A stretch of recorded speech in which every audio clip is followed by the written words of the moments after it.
بسم الله الرحمن الرحیم. السلام علیکم دوستانو. امید لرم تاسو به جوړ او خوشاله وي او ژوند په مازوګ وي. دوستانو یو بل افسوسناک واقعه چې یوه لور راپسې او خپل پلار باندې د زنا او زیاتۍ الزام لګوي چې ما پلار ما څه 2 کالونه زنا کوي. دوستانو دا واقعه څنګه ده؟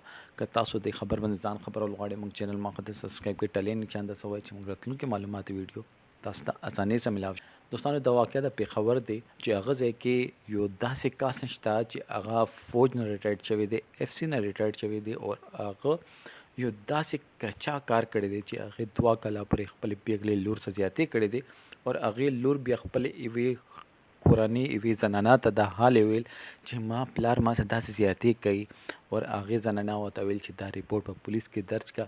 هغې چې کله ریپورټ درج کړو هغه باندې هغه سړی هغه زنه وتښتېدلو او پولیس ځان سره مقدمه درج کړه او فردر چې میډیکل ریپورټ راشي دې باندې به کاروایي کېږي او پولیس لګیا ده چپې وایي هغه سړی په گرفتارۍ د پره. دوستانو دا آخري زمانه ده چې انسان نه حلال او حرام تمیز هېر شوی دی.